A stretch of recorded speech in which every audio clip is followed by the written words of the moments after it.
Kamala supports taxpayer-funded sex changes for prisoners. Surgery. For prisoners. For prisoners. Every transgender inmate in the prison system would have access.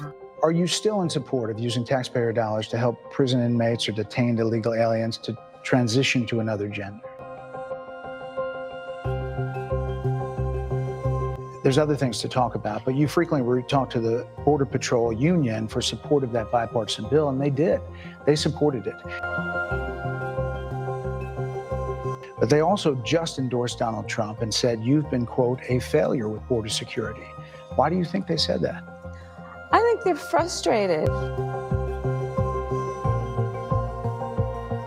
Truth will always be truth, but if we don't speak it, it's going to get buried. You know, everybody is trying to hide the truth. We're up against like a huge mountain here. I have no pride.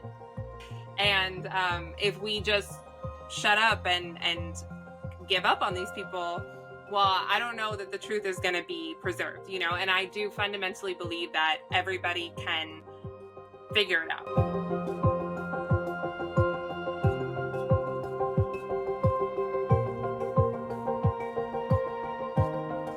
Folks, I promised you the hottest babe on X who does politics right now, Natalie Beisner. Thank you so much for being on. Thank you for having me, Eric. I'm glad to be here. That's quite an intro. It's the intro you deserve. Thank you. Now, let's be real. At one point, you were a person who voted for Obama and Hillary. I was, yeah. Sadly. And now you've come to see the light, and now you're a big Trump supporter. I am, yeah. 2020, like many people, changed my whole perspective on things. I was pretty ignorant before that. And I just went every 4 years, you know, and voted for the president. The Democrat, I didn't even really know anything else on the ballot at all. But yeah, I mean, I live in Los Angeles, and obviously we were very strict when it came to COVID. And at first I was okay with that because I'd never lived through what I was being told was a deadly pandemic. But then when summer 2020 rolled around and I was told that I could go out and protest or worse on behalf of BLM, which was actually an organization that I would have been friendly to at that time, but I still couldn't go to work or visit my family, or I had a grandmother die alone, you know, unrelated to COVID, needlessly die alone.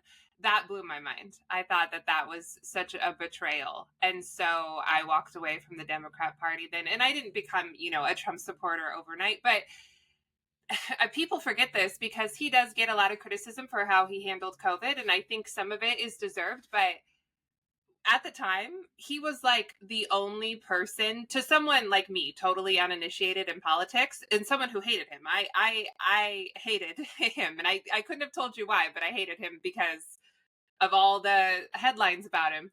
But he, at the time, seemed like the only person who was even talking about stopping all the nonsense. And of course, now I know, you know, DeSantis, other people.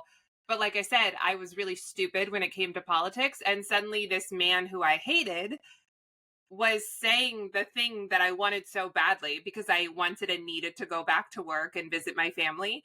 And so it was kind of a thing of like, well, you know, the enemy of my enemy is my friend. And I started looking into him and I realized that I had been lied to basically for 5 years. And then I voted for him in 2020 and I did it proudly because of the things that he was saying and the things he was doing.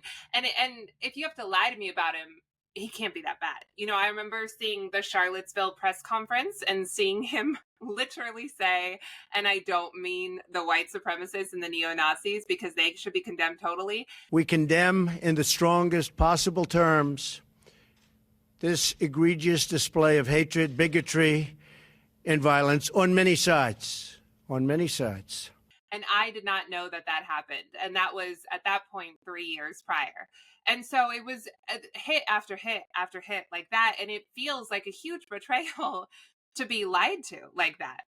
So yeah, now I have slowly migrated more and more to the right and also found God.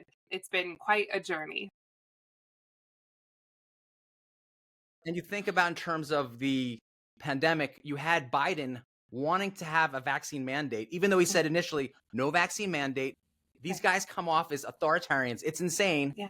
And what's crazy is the Democrats, their number one issue, as per a Gallup poll, is democracy in the U.S. So these people that are saying they're the biggest proponents of democracy are trying to push vaccine mandates. And Kamala Harris, she gets selected, not elected. What are your thoughts on that? I think it's crazy. I have a hard time, even though I've been on that side, I have a hard time understanding why at this point, with everything that has happened, especially in the past 4 years, people are still supporting this. Slowly, I see more and more people waking up every single day. But yeah, the Kamala Harris thing is crazy. And not a single person voted for her in the primary. She's been wildly unpopular for the past 4 years and then some. And then suddenly she's popular. It doesn't make any kind of sense whatsoever. And I mean, it's not democracy. It's not democracy. And you'll see them online try to defend it of, oh, you know, primaries aren't constitutionally protected and we have delegates and we've always had delegates. But we have a primary process for a reason. And we don't just hand off the nomination to the vice president. If that were the case, we wouldn't have a primary process, really. We would just have the president, I guess, pass the ball to whoever was his vice president. But we don't do that, obviously. It's not a given that the vice president of the last sitting president of your party is going to be the nominee. We have a primary process. So why are you running cover for this crazy thing that has happened? And even Black Lives Matter has come out and said that they disagree with it. And it's not even about whether you like Kamala for some godforsaken reason because she's an idiot. It's about the fact that you were disenfranchised of your vote. We thought we were going in one direction, and then your own party pulled like a bait and switch on you. And that's not democracy. That's absolutely crazy. And you're absolutely right that the Democrats are the authoritarians. It's that same thing, everything they accuse us of. I fully understand that Republicans also handled COVID wrong in retrospect, but the Democrats never let up. They were like a dog with a bone. In Los Angeles, we had a mask mandate for 2 straight years without stopping. We did have vaccine passports. I couldn't go into a bar or a restaurant and be served, which is not like the end of the world, but it's also America. I pay taxes here. I've paid taxes here my whole life. We shouldn't have legalized segregation, you know, on anything other than the basis of sex, really. It's absolutely crazy. And so they kept it going for so long. They've never apologized. They've like reaffirmed my decision to walk away every single day. Had it been like a minor blip on the radar, maybe I would have forgiven it and I'd still be, you know, I don't know, a Kamala supporter, although that's hard to imagine. But it's just been constant for the past 4 years. I'm sure longer, but as long as I've been paying attention, it has been unceasing, unrelenting. And they absolutely are the side of totalitarianism. For Biden to get up there and say that he wanted to enforce an unconstitutional vaccine mandate as if the executive branch is just allowed to decree things and then it must be so. It had nothing to do with science. It was about whether you had 100 employees or more. And what the heck does that have to do with science? Absolutely nothing. So while there may be criticisms of how Trump handled COVID, he never tried to force the vaccine on me. He never tried to force the mask on me. I mean, just absolutely crazy stuff. And now they're bringing mask mandates back in California in certain areas, not Los Angeles. It's crazy. They're absolutely nuts. Now we can see that Trump is surging in the polls. His stock has more than doubled in the last month or so. Mm-hmm. I might have put a little bit of money into that action. Keep your fingers crossed, folks. That stock is correlated a lot to the polls, the betting polls. So do you think that this is because Trump is considered, as per this Gallup poll, favored to handle the economy, immigration, and foreign affairs? To me, those are the big 3 items right now. Yeah. Yeah, I think those are the big on everyone's mind, including Democrats, you know. Yeah, today, honestly, is the first day that I've been feeling hopeful since Kamala got in. To be honest, I've not been feeling hopeful ever since she got in the race. Not because she's a good candidate at all, but just because I think a lot of people are indoctrinated and brainwashed. I think the woman of color thing is very appealing to these people. Obviously, abortion is. And I just feel like there probably won't be everything on the up and up again, like in 2020. So I've been feeling really dejected. But today with the polls, which I know aren't always indicative of the truth, 2016, and the way that she's losing support with Black men specifically has been a real white pill. I really, really like that. And it's obvious. I mean, we all felt it. My life was better under Donald Trump, and I was too stupid to realize it. I didn't realize how bad things could get in America. And I think 2020 was kind of a wake-up call for a lot of us of, yeah, they can go full authoritarian. They can block you from entering public spaces. They can try to force a shot on you. They can make the shelves empty. I've never had empty shelves. I've never had gas over 3-something a gallon while I've been driving my whole life. And now it's $4, $5, $6, $7 a gallon in Los Angeles. I haven't seen it be 3-something since Biden got in office. Like, I know things could get so much worse, but it was a huge wake-up call of how bad things could get. And looking back, my life was just easier, more affordable, and better under Donald Trump. So I think we all have felt that. And we were promised, which of course you and I knew wasn't going to happen in 2020 when we were voting, we were promised normalcy. And we haven't gotten it. It's only gotten worse. And I really hope that that is reflected in the results. And I hope that people go and vote early. I don't think that we should wait until, election day. I know that's kind of off topic, but everybody needs to go vote. Everybody needs to go vote in this election. It's very critical. I completely agree with you about the economy. You go into Costco. I don't know if you're a Costco fan. You go in there and the same things that used to be $10, 15, 16, 17 bucks. I just want the spring chicken salad rolls. All right. Back to the $10 price. I'm not going to pay $17 for them. Now we go to, you got the immigration. When it comes to immigration, you supported allowing immigrants in the country illegally to apply for driver's license, to qualify for free tuition at universities, to be enrolled in free health care. Do you still support those things? So decriminalizing border crossings, like you said in 2019. I do not believe in decriminalizing border crossings, and I've not done that as vice president. I will not do that as president. I mean, it's crazy that the first thing they try to do is say, hey, the Republicans shot down the bipartisan border bill, which was something like $118 billion, $60 billion of which was supposed to go to Ukraine. Right. And then the other little asterisk in there is like, you have to have 5,000 contacts per day for 7 days in a row before you can shut the border down. Right. So, I mean, it's all these garbage bills that they try to push out there with all these little things attached in there that have nothing to do with the border, but getting more funding to the Ukraine and keeping these wars going. Right. And that's what bothers me so much is that I don't mean to sound trite, but it is kind of okay to disagree on some things. I think there are some things that are clear, right and wrong, but we're being lied to. It's just absolute dishonesty. And so then people do genuinely believe, and I'm not excusing it because I think the onus is on us to be informed, and I wasn't for a long time, but people do genuinely believe that he shut down first of all, he's not even in office, but I understand he has sway with the GOP, but they do believe that he shut down a border bill that would have actually done some good because we are constantly being lied to and nothing is just transparent. And these bills are huge omnibus bills. And yeah, I mean, for them to let it go on for 3 years and then come out and act like they care. And I don't believe she will build a wall. I don't believe she'll take care of it. I don't think anyone knows what she actually believes on any issue. And I don't know that she has any beliefs. It seems like she's just willing to go along with whatever the powers that be say. She's not going to take care of this issue. And they let this issue happen. And we all feel it. It is an America Last administration. I have compassion too, but we have a process for a reason. And now we're seeing, what did Bill Clinton say today? That Lake and Riley would still be alive if there had been a proper vetting process. Yeah, well, if they'd all been properly vetted, that probably wouldn't have happened. I told you, I feel awful for what she and her family have experienced. I mean, he didn't really come right out and say it, but we don't have a proper, we do, but it's not being enforced because of the current administration.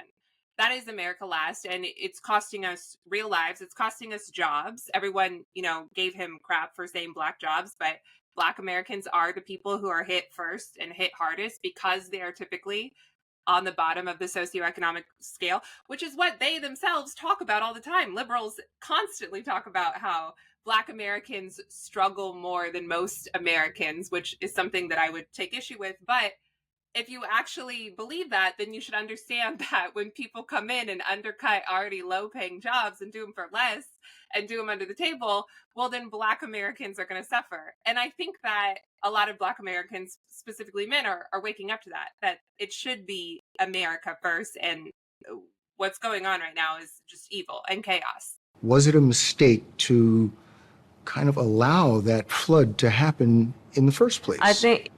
Well, in terms of Kamala Harris, in a recent interview, she said that the border crossings are down half after the interviewer told her that they had more than quadrupled. But the numbers did quadruple. And the numbers today, watch. because of what we have done, we have cut the flow of illegal immigration by half. So they're still double Right. of what they, so you're just doing the math on what she's saying. And it's like, these aren't good numbers you're pitching out there. And I you're kind of exactly wish right. he would have called her on that and said, so there's still, because he was kind of pushing back, Ben. And I wish he would have been like, so they're double? You're admitting they're double. There you go. Yeah. And then Vance, JD Vance in an interview brings up along what you said, Americans won't do these jobs for under the table wages.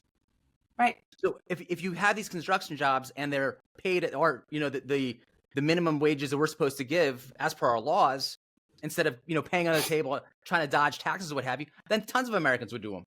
Right. I mean, and that is the thing that most struck me when I was walking away, is that none of their viewpoints, when you hold them side by side, hold water. They constantly contradict themselves. These are the people who constantly scream about minimum wage and a living wage and all of these things. But again, we're importing illegals to come in and undercut what is the minimum wage, which you already think should be higher. None of it makes any kind of sense whatsoever. They don't have any consistency, no abiding logic, no abiding principles. It literally is just chaos and things that sound nice and a very superficial level of thought. The Democrats are like your worst friend who, try to placate you with these sweet words. Mm-hmm. And then when you need them for actually do anything or do any help, they're always busy with something.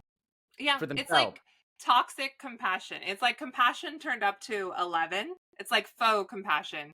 And then they end up harming the very people that they claim to be for. Their policies hurt women. Abortion hurts women.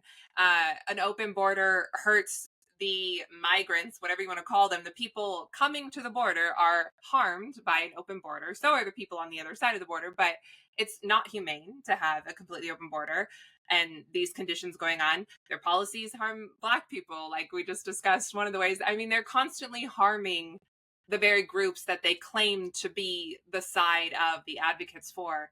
And again, if you don't have that deeper level of thought, if you just look at it at face value, it sounds really nice. But if you actually go a little bit further, they're harming the very groups that they claim to want to help. Why are Democrats so focused on abortion? It's their main focus. Everything is about Roe versus Wade. Trump is going to institute a nationwide ban. It's this whole fear-mongering thing. Trump keeps saying he's not going to do that. Roe versus Wade was just to kick it back to the state level. Yeah. Listen, I disagree with Trump on abortion, but obviously I appreciate that Roe v. Wade fell. I think it was a necessary first step. And I'm a huge supporter of Donald Trump, but I also look at him as a stepping stone as well. I don't think Trump is the end all be all of the GOP or the American conservative movement. I think he's the man for the moment, and he is going to get us places. He already has got us places.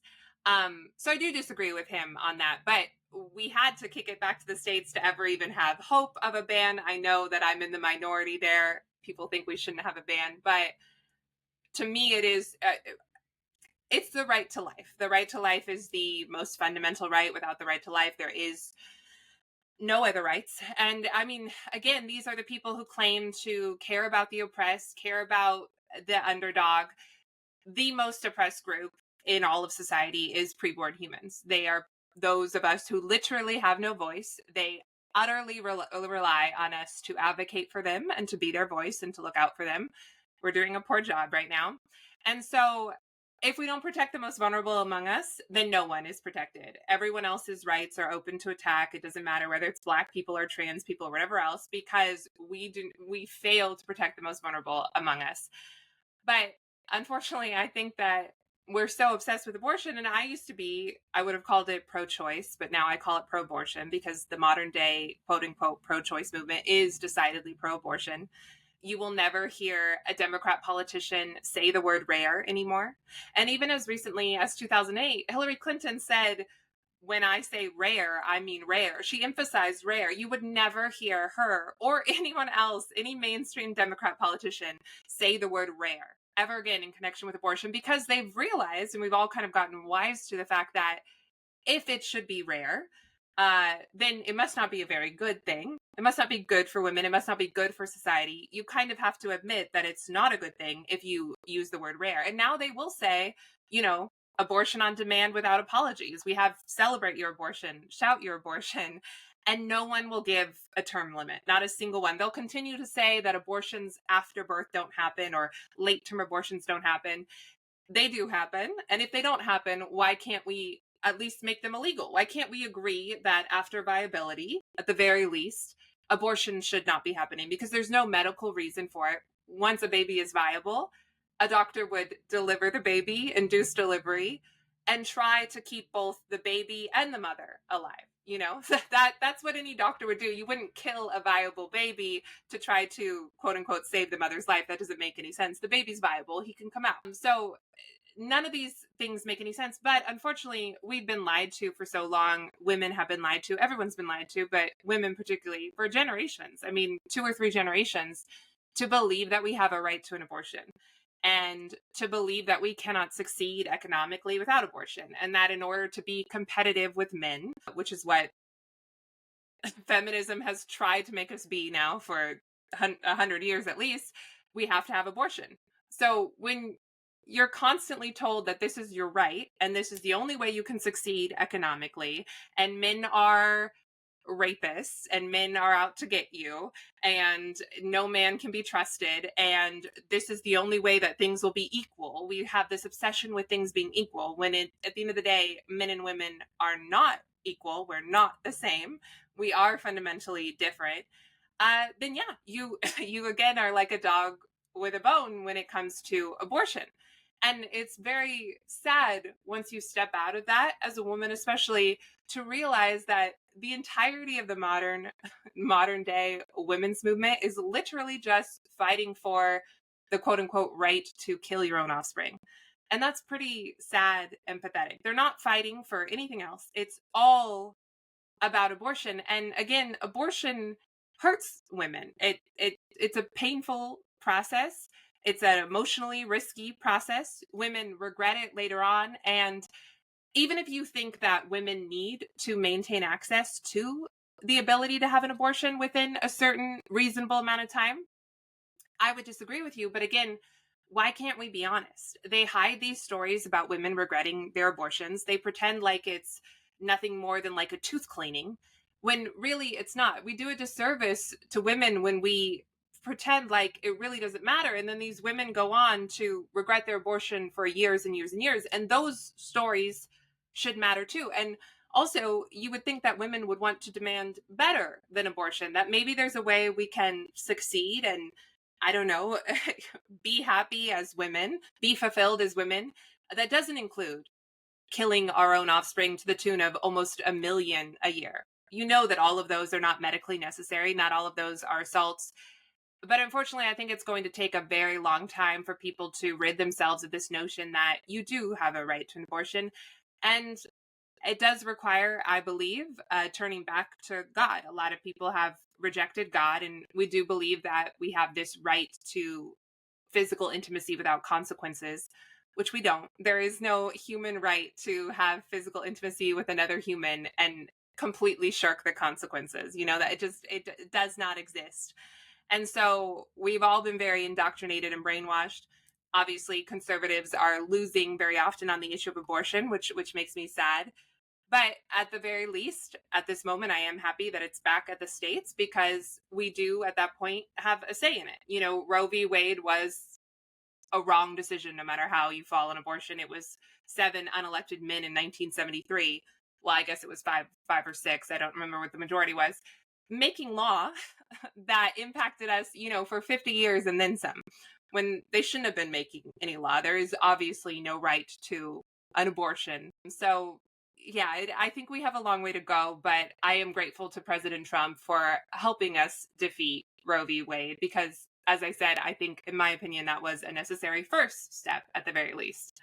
It's odd to me that they always, the Republicans will bring up, hey, what about late term, 7th month, 8th month, 9th month? And they also have the situation where the baby is outside of the womb, and now you have comfort care instead of life-affirming care. Right. So what is going on with that? Because it sounds very dark when you have a baby that's survived, and now you're just going to keep it comfortable instead of actively trying to keep it alive. Right. That was the Governor Northam. Yeah, he's famously on video saying that. The infant would be kept comfortable. The infant would be resuscitated if that's what the mother and the family desired. And then there has been other video evidence of, again, Democrats speaking about these bills that would just offer comfort care, as you said. And that is, to my understanding, it is federally illegal, because Bush signed the partial birth abortion ban, where you're not permitted to end a baby's life who is on his way out, or God forbid is out already and has survived an abortion. And so I don't understand how these things happen, but they absolutely do happen. The thing that shifted me on abortion ultimately, because I was still kind of hanging on to this idea that maybe women do need the right to choose, was in spring of 2022, there was a story that not enough people heard about, where some anti-abortion activists got their hands on a box of waste that was being taken from a facility in DC. And DC is one of the areas that allow abortion on demand all 9 months, no question asked. We have states that allow that, and DC is one of the areas. And inside the box were 115 bodies, and 5 of them were late term. 5 of them, if you look at the images, are like babies. Like, they look like babies that you would see in the NICU or something. And so you start to wonder, well, how and why did these babies die so late? And then the abortionist at that facility, Cesar Santangelo, is on camera from an undercover live action taping from years prior, where he's saying he would not keep a baby alive. He would make it comfortable, like what you just said. Him and his team would not keep a baby alive. So again, you start to wonder, like, how did this happen? These things are happening. The babies never got any kind of justice. They never got any kind of, the mayor completely shut it down, Mayor Bowser. And it's awful to look at. When you're looking at it, you realize that this is not the right thing to do. And we can quibble over, 12 weeks and 15 weeks. I absolutely think that that is still wrong. But when we're talking about these fully formed babies being aborted for no reason, again, zero medical necessity, it is happening in our country. And Democrats will never, ever condemn it. They just pretend like it's not happening. They pretend like we're crazy for talking about these partial birth abortions and post-birth abortions. But these are things that are happening, and these are things that our Democrats want. And if they want us to stop saying that, then they should come out and agree on reasonable term limits and condemn late-term abortions. They should never, ever, ever happen. So why is it that we have 8 or 9 states where it is legal all 9 months, no questions asked? Why is that happening? And of course, they're all Democrat-run states. So this is something that is absolutely happening. And again, there is zero medical necessity for it. Putin takes over Crimea on Obama's watch. Nothing happens. Some sanctions, what have you. Putin goes into the border, and now we're in multiple years of the Ukraine-Russian war. Why are Democrats okay with the over 500,000 dead there? I don't know. Maybe you can explain the Ukraine war to me and the Democrats' weird obsession with it. I don't know. I think that in the average Democrat's mind, they just have these strange ideas about good versus evil. And of course, Putin is tied to Trump. And yes, there was a lot else going on in presidential politics. It was the conventions, right? But even then, as the Russia-Trump questions continued to percolate. they think. And so they've got to defeat Putin because it's like defeating Trump. It's a very strange thing to me how they always talk about this party switch that never happened, how we all know that the Democrats were the party of slavery, and then Democrats today will claim that some weird party switch happened that didn't happen. But genuinely now, some kind of party switch has happened where the Democrats are the pro-war party, which was not how it was when I was growing up. And we know they're the pro-corporation party, they're the pro-billionaire party, they're the pro-big pharma party. It's very odd the way that modern day Democrats have become everything that they claim to stand against, certainly everything that classical liberals stand against. But now classical liberals are basically on our side because we're the only side of sanity. I don't understand the average American's obsession with what is essentially a territory dispute that, as far as I'm concerned, does not involve the United States of America. And I stand with President Trump on this, where he was asked at the CNN town hall, like, who do you want to win? Which to me is a very odd question to ask about a war. It just feels a little bit reductive and dismissive. And he said, I just want people to stop dying, which is how I feel, you know. And I don't think Ukraine is going to come out completely the victor and in this war. And very odd things have been said where, it kind of feels like we're in a war. And Congress, again, didn't declare any war, you know, but it seems like that's what's allowed to happen in my lifetime, at least. We've been to so many wars and Congress hasn't declared war, you know, in my lifetime. So I don't know. But again, I hope Trump is elected because I think that he will put a stop to it. I think we have to be realistic. I just don't see how Ukraine is going to. I don't think either side is going to get everything they want, right? I'm not a geopolitical expert, but I don't think that either side is going to leave completely happy. I've got a Democrat buddy, and I'm a little embarrassed to admit that, but he'll say stuff like Trump said about Ukraine and Russia. Actually, I think this might be Gaza. Get it over with. But he leaves out the rest of the phrase of we need to return to peace and stop the killing as soon as possible. Why do Democrats pick and choose these little phrases that are taken out of context of the entirety of the meaning of the paragraph, what have you? It's very bizarre because he'll keep saying it over and over, and I keep sending him the actual article that gives him the full context of what it said, and they want to stick to like the whole Russiagate or whatever they want. There's got to be a way to help these people. I can't give up on this, buddy. What does he think that Trump means by get it over with? Just what? He's in pro-killing. Ukraine? He's pro-killing. He thinks that Trump is pro-war. When you have Biden, who's obviously giving hundreds of billions, it's in your face that they're funding this war machine. Right. Yeah. I have a hard time. If Putin is such a buddy of Trump, like, why didn't this happen under Trump's watch? I don't get the math isn't mathing for me, but I think that the reason that the average Democrat does what you said, which is take snippets of the truth and turn it around, you know, there were very fine people on both sides and then leave out the part where he says, but not the neo-Nazis, is because that is what the media does. And I think that a lot of people look at headlines only. A lot of people look at social media only, and they don't read. And then when they do read articles, a lot of times they're reading just legacy media, which obviously puts a false narrative on things as well. And I'm not excusing it, but I think that it's easier to stay in your friend's bubble. It takes work. It's very scary to realize that what you thought was true is not. That's a very scary thing. You know, it's almost less scary to believe that there's an awful virus that might kill you and might kill 2 million Americans than it is to believe that actually your government is lying to you. And there are very evil forces at play here. I would argue that the latter might be even more scary than believing that there's a virus and actually the government's trying to protect you. So I think that everything is set up in our modern world. Everything, almost every major institution, Hollywood, legacy media, obviously, where one narrative is propped up. And to go beyond that takes work, and it also takes courage. And it's a little bit like being on drugs. Not that I would know, but it's like your whole world comes crumbling down. I mean, it's not just, oh, I changed party registration. It is literally like things that I thought were true. I believed false ideologies. I mean, I believed in something that was completely false and just leading me down the wrong path in life. It's a complete worldview shift. And I think that is hard to reckon with for the average person.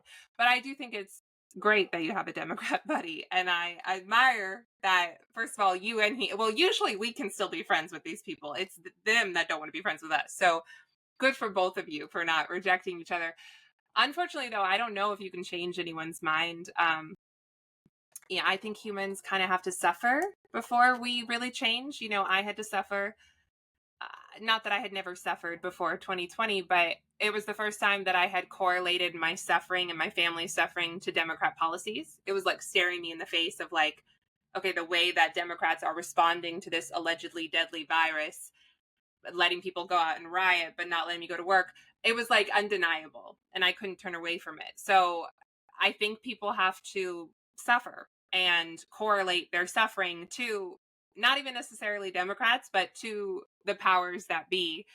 But I think that I think the only thing we can do is continue to, I mean, good on you for sending your buddy the truth. I mean, even if he rejects it, I think all we can do is really continue to speak the truth, because we're probably planting seeds. You know, I think that people planted seeds with me that maybe they didn't even realize ever came to fruition, because truth will always be truth, but if we don't speak it, it's going to get buried. You know, everybody is trying to hide the truth. We're up against like a huge mountain here. And if we just shut up and give up on these people, well, I don't know that the truth is going to be preserved, you know. And I do fundamentally believe that everybody can figure it out, you know, even if they don't become a Christian conservative the way that I did. I don't think it's too late for anyone, because I would have never thought that I would take the detour that I took in life. But I mean, it like chose me, you know. So I think it can happen for anyone, but it is very hard to burst your bubble. I mean, this has been going on for 9 years, you know, or almost 10 years, really, since Trump announced. I mean, that is a long time to be. I'm sure it's been going on much longer than that, but just with Trump, it's been going on for 10 years. That is hard to walk away from and question your own narrative for the past decade. I thought a lot more people would have walked away after Rachel Maddow got busted with the whole Russiagate thing. That went on for years. And then when it fizzled out, you got to think all these people wasted years of their life watching this on MSNBC every day. Yeah. I mean, I didn't walk away after that. I always think a lot more people would have walked away after 2020. I do think it's happening anecdotally. I do think it's happening. But yeah, I mean, again, I think it's hard to, because the media will still kind of tease you with it of, oh, you know, now it's Russia, Russia, Russia again. And I think we're all so busy, which again is not an excuse. I mean, I don't know about you, but for me, it's like basically a full-time hobby to stay informed, and I don't get paid for it. It's not my job. And I could see how, okay, well, if I have a family and if I have this or that going on, it's probably almost impossible to stay informed, because you can't just turn on the news and actually know what the heck is going on. So again, I'm not excusing it, but unfortunately, we're in a place where it takes, again, work to get out of that bubble. And the media is trying to entice you to still stay in the Russia bubble or the COVID bubble or whatever it is. And they like give you this little bit of hope that, oh, actually, we have him this time. You know, we're going to get him this time. But actually, it is happening. And I think, again, you want to continue to believe that, because that is what you believe, and what we have confirmation bias, where we're looking for reasons to continue to believe what we've long believed. How crazy was it that Biden tried to have a Ministry of Truth at one point? Yeah. I know that. I mean, yeah, I love how that was shut down so quickly with her weird song and dance or whatever it was, her weird Broadway show tune. Yeah, a lot of it is like we're living in some kind of weird dystopian novel. Yeah, it is very crazy. And again, everything that they accuse us of doing, they're actually doing, and everything that they claim to be doing, they're doing the opposite. It's very crazy. Once you see it, you can't unsee it. That's the thing. It's like how did I not see it before? Now, right now, you are doing work with young adults who have autism. Can you tell us about that a little bit? Yeah, well, I was a waitress when the COVID lockdown struck, and obviously I lost my jobs and never saw those again. And then when I could go back to work, I lost other jobs because I wouldn't take the vaccine, and we ended up having vaccine passports for restaurants. So I kind of fell into working with kids with autism because I'm not trained in it at all. But I found a family in 2021 when everything was still so crazy, although it's still crazy now, but in the middle of the pandemic. And they have 3 biological children, young adult children with autism. And they just needed extra help, and they didn't need me to, give them my firstborn child or wear a mask or take a shot or anything. And so, yeah, I kind of fell into it, and it's been, again, it's like life just throws you weird curveballs. I never would have thought that I'd be doing this, but it has been, I've learned a lot. I basically, learned on the job because, again, I'm not trained in working with people with special needs.